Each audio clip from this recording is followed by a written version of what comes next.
The United States of America, known as Land of the Free, Home of the Brave, has come to symbolize freedom throughout the world.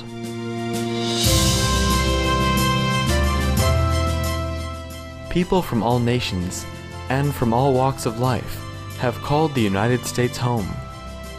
The United States has welcomed them with open arms. Indeed, the famed Statue of Liberty is the embodiment of this dream.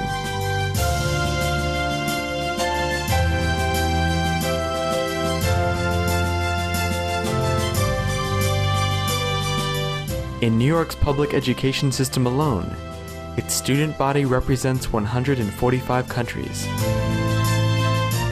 The United States has a deep affinity with Supreme Master Ching Hai. With her boundless love and compassion, Supreme Master Ching Hai has provided humanitarian assistance to many parts of the United States. In 1993, she sent relief teams to provide financial and material assistance to victims of the 6 Midwestern states that were severely affected by heavy rain and flooding. On December 27, 1997, at the benefit concert A Journey Through Aesthetic Realms, Supreme Master Ching Hai generously contributed $100,000 each to the Vietnam Children's Fund and the U.S. Department of Veterans Affairs. The following year, at another benefit concert, One World of Peace Through Music, she once more contributed generously, with 2 charity organizations being the recipients of her love. St. Jude Children's Research Hospital received $150,000, and the Starlight Children's Foundation received a check for $100,000. Additionally, in the face of one of the worst human tragedies ever to occur on U.S. soil, on September 11, 2001, Supreme Master Ching Hai responded immediately, sending relief teams from around the country and all over the world to Ground Zero in New York City. Supreme Master Ching Hai's financial contributions amounted to over $300,000 to organizations aiding the victims. To this day, Supreme Master Ching Hai continues to extend her loving compassion to all parts of the U.S., from Virginia, Ohio, Kentucky, and Alabama, to California, Florida, Texas, Hawaii, and other states.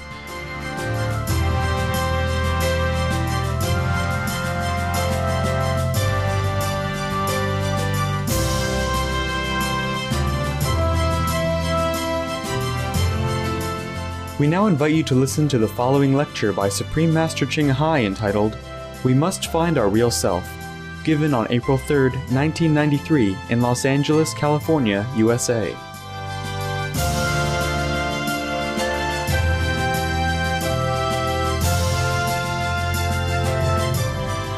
Supreme Master Ching Hai's lectures are not a complete meditation instruction.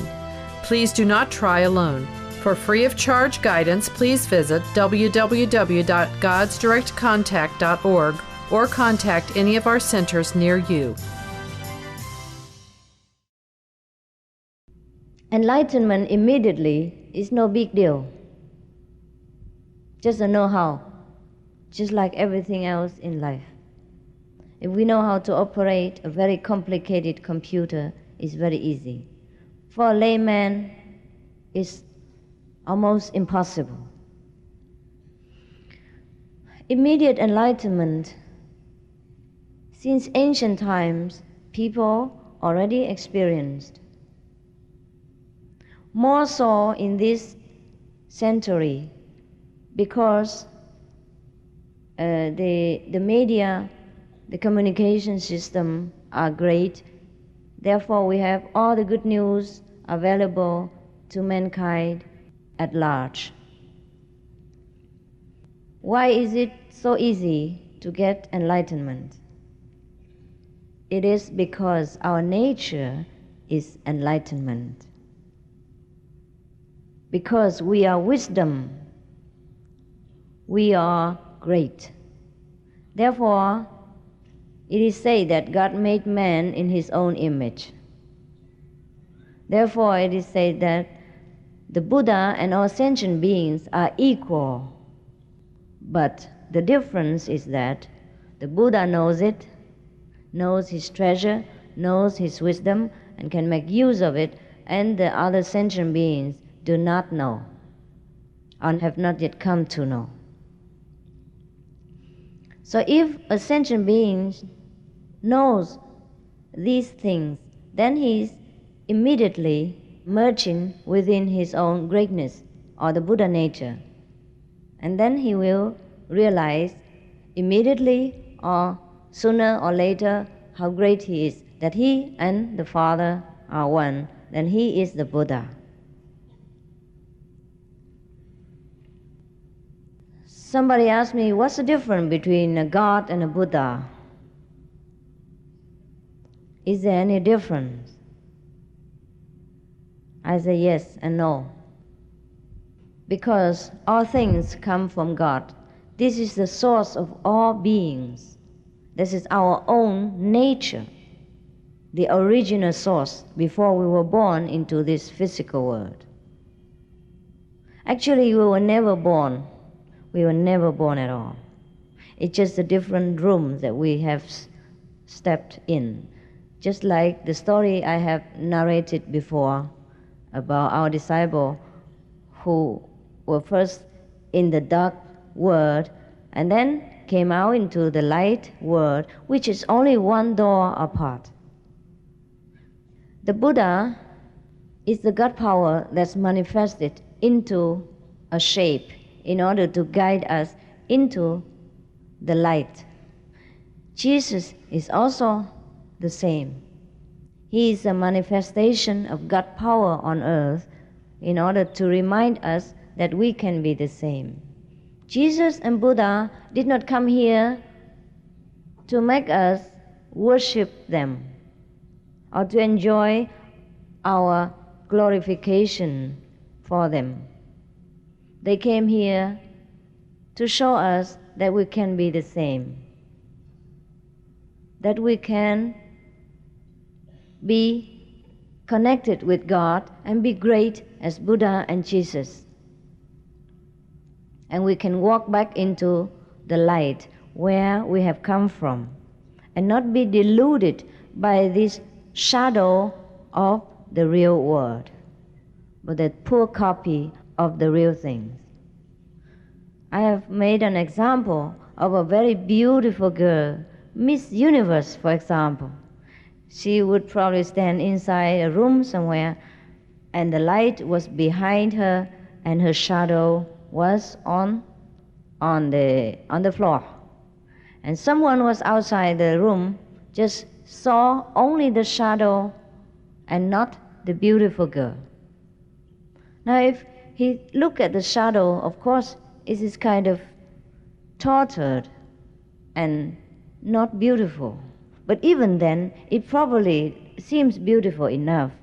Maybe the nose was very high and the figure was very proportionate, etc. And probably we think, wow, what a beautiful shadow. But it's only a shadow. If we get to know the real girl, we would not marvel or attach to the shadow at all.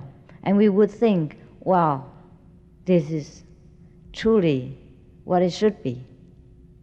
But because we do not step inside to find the real beauty, and we think, the shadow is beautiful, but it's no good. It was twisted here and twisted there. The leg was too long. The head was too big, etc. Because our shadows are like that. Our shadows are very poor image of the real things.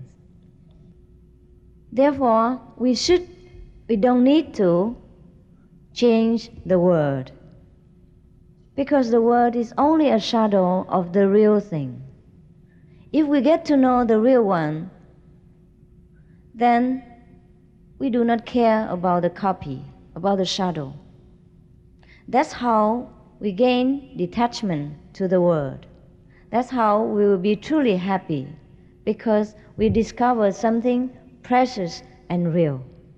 And then nothing of the shadowy world could affect us anymore. Be it twisted, be it long or a very funny shape, representing the misery and suffering of this world, we would not feel very disturbed, because we know it is only a shadow. And as soon as the light was turned out, the shadow is gone, because only the real thing is forever there. The real good is always there, whether the light is on or not on, whether the shadow is there or not.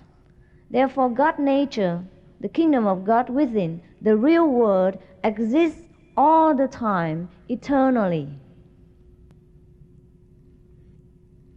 What is destroyed? Only the shadow of it. Just like when the light was out, then the shadow of the beautiful girl also disappeared. Therefore, when we say we die or the end of the world will come and a catastrophe and etc., etc., we, the practitioners of Kuan Yin method, never worry, because we know the real and the eternal world. Therefore, our life is bound to be always in happiness.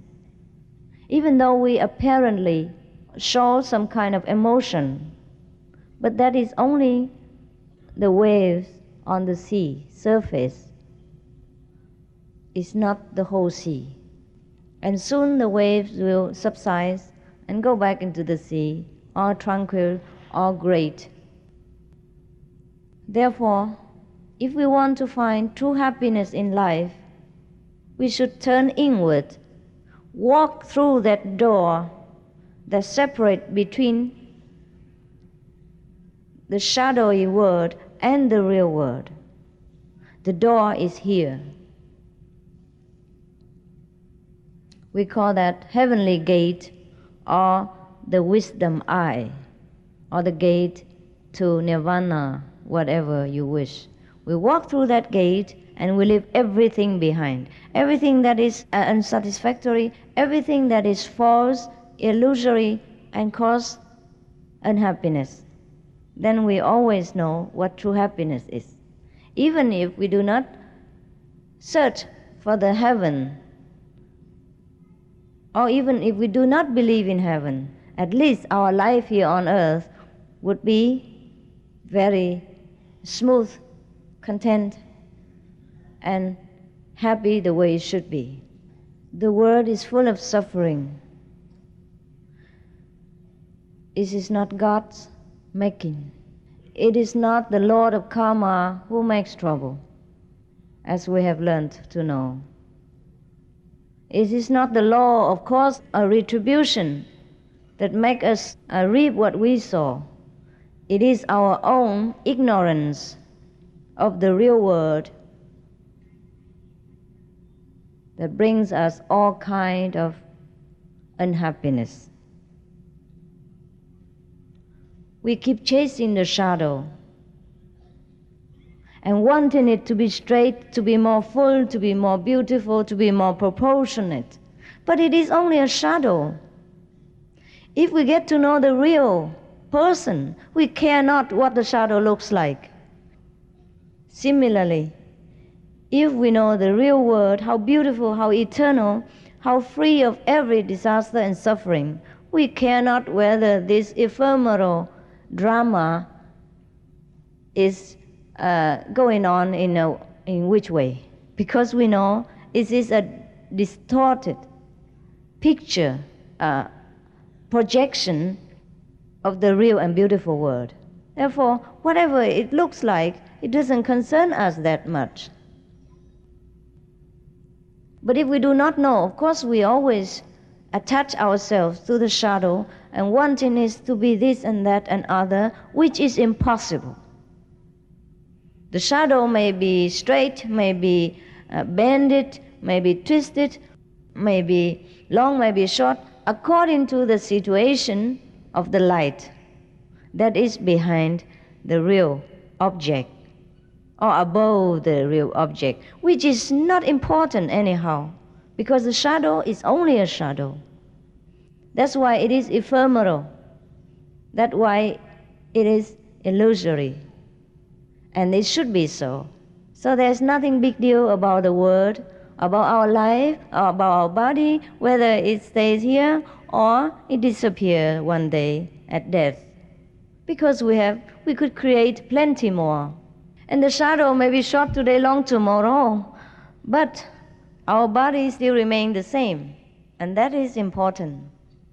So we must know our real self and not chasing after our shadow and wanting to change our shadow, because it's useless. The shadow will always change, and will always short-lived. In the morning it's very long when you stand facing the sun or back in the sun. In the noontime it became very short, almost unidentical on the ground, almost clinging to the shape of the body. In the afternoon, again, it's very long or twisted, depends on the position of the sun. So why would we worry whether the shadows become like this or like that or the others? Because we know we are not the shadow. Therefore, after enlightenment, we know the real world. We walk through that door of darkness, separate between darkness and light, and then we know happiness. And then we're very stable. That's why most of our disciples are very happy. Not because they gain more money. They may do, yes. It could happen. Yeah. Or not because they have better position, but that happen also, yes. Because after we know the kingdom of God, all the things shall be added unto you anyhow, as bonus, because we have wisdom, we have illumination, which shine on all things clearer, and we see things in a better perspective. Therefore, things become just better automatically. There's no magical power, nothing mythical about it. It's just like a person, he was laying ill all the time, so he was unable to fix his car or to do something in the house. But once he's strong again, yeah, he's clear in the head and he can eat, he can drink, then of course he can tackle many things easily. So our soul, our mental is being ill without enlightenment, without the proper food to care and nourish it. So after we have enlightenment, we had plenty of strength, and then everything we can do automatically, using the greatest wisdom instead of using only the little limited computer brain.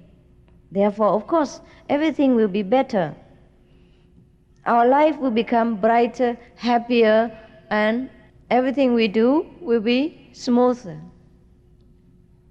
Not talking about that we have the transformation body of the Master who always help us and sometimes tell us what to do.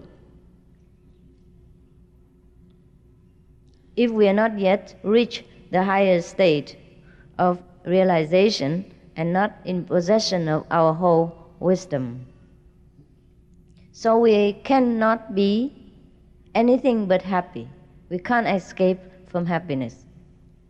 And that's the reason why our disciples, our fellow practitioners are shining. Doesn't matter in which walk of life and in which position they are. Deep down within them, they have this happiness. They will be the best citizen of the world. We will miss their company. Good, thank you.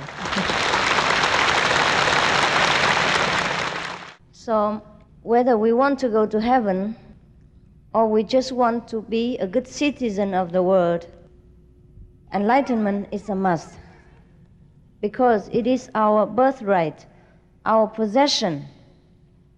And if we deny that right, it is very pitiful for us. Why should we not make use of our treasure when we have it?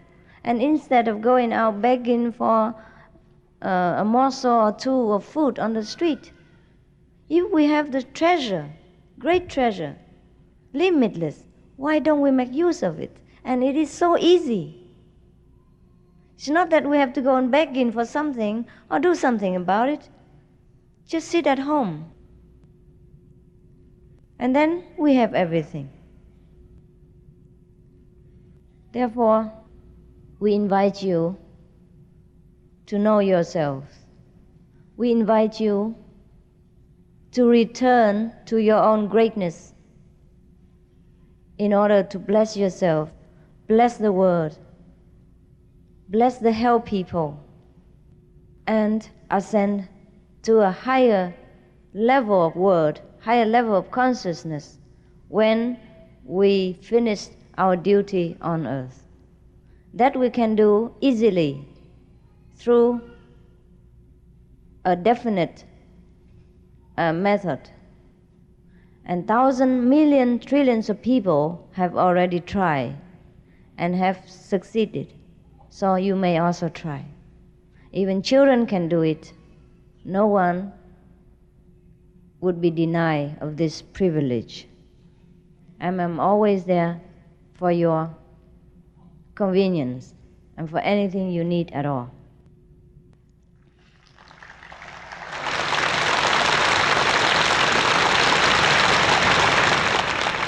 Thank you for your loving attention. And now you may ask questions. Will there be world peace? The world is already in peace.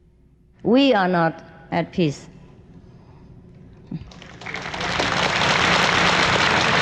Next question. Dear Master, when we have a few problems, how do we know which one is fixed karma and which one is master testing?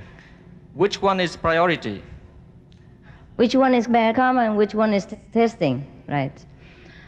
Actually, there's no testing for us. We test ourselves. Just like when we have some hardship, we say, oh, God has tested me. It is not true. It is because of our bad karma, because of our tendency toward negative way that we experience hardship. So the only way is that to turn back to the positive. And then we experience different way. We can do it by self-discipline or by prayer. And then we turn everything into better way. Whether it's bad karma or God testing, it will be better. Lao Tzu said, the more you know, the less you understand. Understanding comes from meditation.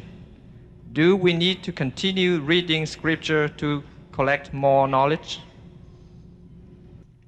You can if you want to. But the true knowledge is from within, and it's not from books. But books can inspire us to a nobler idea, to a better way to follow. But if we stop at the book level, then we are only attaining the worldly knowledge and the intellectual level, and we couldn't pass through into the non-knowing knowledge. Just like Lao Tzu say, the more you know, the less you understand. What he meant is, what we know in this world, we do not truly understand the real meaning, and we do not understand the truth. When you meditate, can you sit for the first 5 minutes to meditate without having no distraction? Is this true? And if so, how can you prove it? You can not only sit 5 minutes without distraction, but you can sit for 5 hours, sometimes 5 days, 5 months even, if you have the chance to learn how to do it. And if you have nothing else to do during this time, you can enter into samadhi and forget every other thing. That is possible. I don't need to prove it. Many of the people from ancient times up to now have done these things, and my disciple can do them. There's no big deal about sitting 5 minutes. Probably you never sit before. That's why you do not know such things are possible. But we can show you. Of course, it is different between different people, but it is 5 minutes is nothing. The key to a happy life, what does it really mean to you? I thought that the only key to a happy life is depend upon yourself and how you live your life the way you want it. Is this necessarily true? it's not that we live our life the way we want it, which brings happiness. This is most often bring disasters. If we live our life the correct way, yes, then we are free. And then, of course, we'll be happy. Not what we want, okay?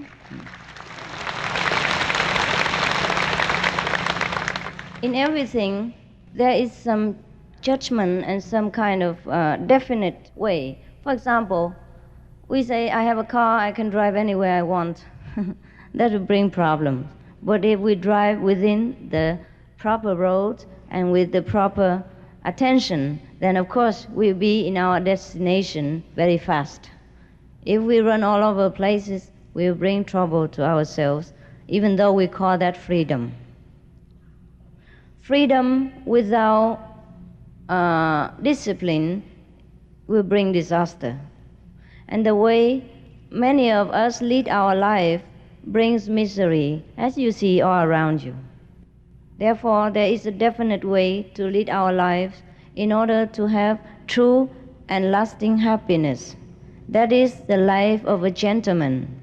That is the life of the sage, who does things according to the universal harmony and not according to the dictation of the restless mind. Why are some people in hell? Is it from their thoughts, actions? How can we help them and ourselves? People go to hell because they are sick. They are not healthy in their thought, deeds, and action. They have done something below human dignity and standard because they do not understand better. Therefore, they are sick mentally. Therefore, they have to be treated in their special ward for intensive treatment. That's called hell. Is suffering. Just like when we have a very grave illness, we have to be admitted to the hospital, and the doctors, for curing us, give us a lot of medicine, injection, sometimes cut our body into pieces in order to cure us. But that causes suffering. And in order to help them, first you must help yourself, be enlightened. And then you can walk to hell and rescue them. Otherwise, it's very difficult to reason with them. It's already difficult enough to reason to the people in the world who is not so much in a very dark state of understanding. When will I consciously enter samadhi? When you enter, then you will enter. And you will know it. When you're very deep within yourself and merging within your own great virtues and wisdom, at that time we are free from the body, and we could sit there not moving for many hours on end, or many days even. It depends on how deep we are within. That is when we are consciously enter samadhi state. I've eaten meat most of my life, but I've now recently stopped for good. I will no longer eat any meat, poultry, eggs, or dairy products. My question is, how can I rid myself of the toxins and guilt and resentment that I feel from my past actions? Just forgive yourself. No problem. Whatever we have done in the past is already past. What now and the future is important. Just like when a child, he was very young, he didn't know what's what. He walked all over beautiful clothes, or he put everything dirty in his mouth. But now he grows up, he doesn't do it anymore. And nobody would scold him or blame him for what he has done as a child. Now, in our different stages of development in consciousness, maybe we have done something that we should not have done, but we were only students. We were learning all the time. And if we know it is improper and we stop it, that is already excellent. You should congratulate yourself. You should be proud of yourself and love yourself more for being able to understand this. Instead of feeling guilty and blaming yourself is unnecessary. As kids go through today's educational systems, how can parents guide them in learning and growing toward the Kuan Yin method? How can children get less pollution from modern world? You have to set an example. First, be a shining example, then the children will follow. No need to force them. One example is better than 20 years of talk.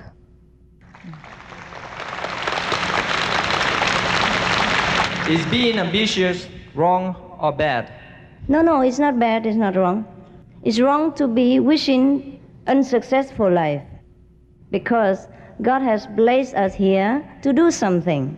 So whatever we are gifted with, or whatever business we undertake, we must do it wholeheartedly until we succeed. Of course, if we do not succeed, then we try again, yes? But do not think that whatever we do, if we are ambitious, this is no good. We have to be ambitious, yes? Otherwise the world will go under if nobody is ambitious and attentive to his enterprise. Is there any place here, Los Angeles, where to go in order to follow the path of enlightenment? Why you ask me? You are the one who stays here. I am a foreigner.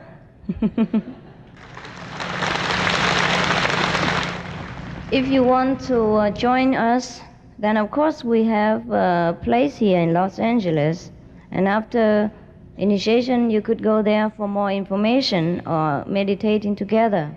But if you would like to ask for other places in town, then please look into the telephone book, all right? Is magic an acceptable way for gaining enlightenment? It's not a good tool, because it will bind us to the ego pleasure, and that we can do this, that we can move the object, that we can, make things disappear. All that affords us a very kind of mental pleasure, which binds us to the mental level of consciousness and couldn't go higher. Therefore, magic is not regarded as a very good way to show off our enlightenment, or through which to attain enlightenment, because we will stop at a rather lower level. The Buddha also discouraged the use of magic.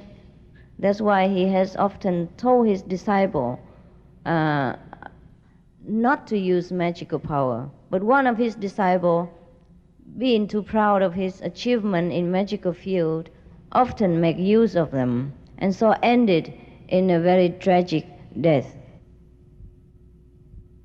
Jesus also made a few miracles or two when he was forced to do it, but he was very reluctant. Therefore, he didn't go around and make all the dead come back to life again, or rise or cure all the sick, or heal all the blind. You see, he only did occasionally when it was absolutely necessary, without feeling proud or accrediting the power to himself. Therefore, he said, "Oh, your faith has healed you. It's the Father in me that does," etc. And he never go around and do it all the time just to show off. It is very clear that enlightened people always adhere to the rule of the universe and respect the law of nature without interfering too much for their own ego's sake. Dear Master, thank you for enlightening me that this world is just an illusion and all human accomplishment, material richness are meaningless. My question is, if this is the case, does this mean that we need not worry about the beautifulness of this land by not abusing the environment, and we need not waste our mind to search for solutions to solve the social illness in order to make this a more peaceful world? No. Enlightenment will help us to know how to do it better only. And we do it without much effort, and we had better results. In our meditation centers around the world, things are kept tidy, beautiful. We plant trees, and we don't allow pollution and litters around our center. We keep our body, spirit, and mind clean. And I love spotless cleanliness. Every disciple knows this. Also, we plant trees and we plant grasses and we do whatever possible to beautify our world.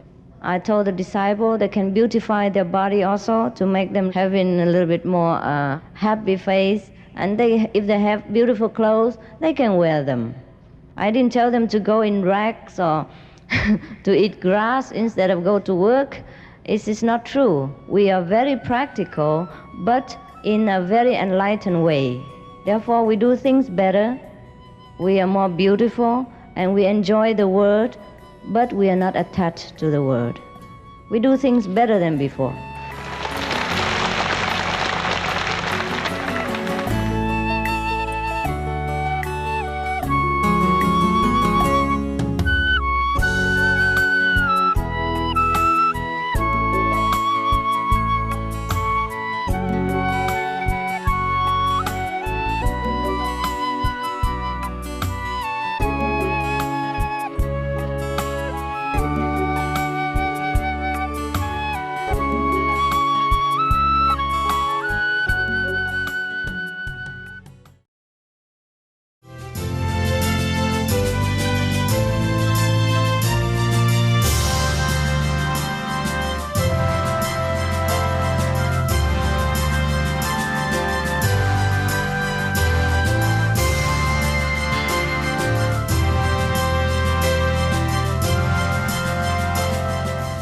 It has been a joy to have your charming company on today's Words of Wisdom. Please join us again on Tuesday for Part 3 of We Must Find Our Real Self. And now, please stay tuned to Supreme Master Television for A Journey Through Aesthetic Realms, coming up next, right after Noteworthy News. Farewell and God bless. For more details, please visit www.suprememastertv.com/WOW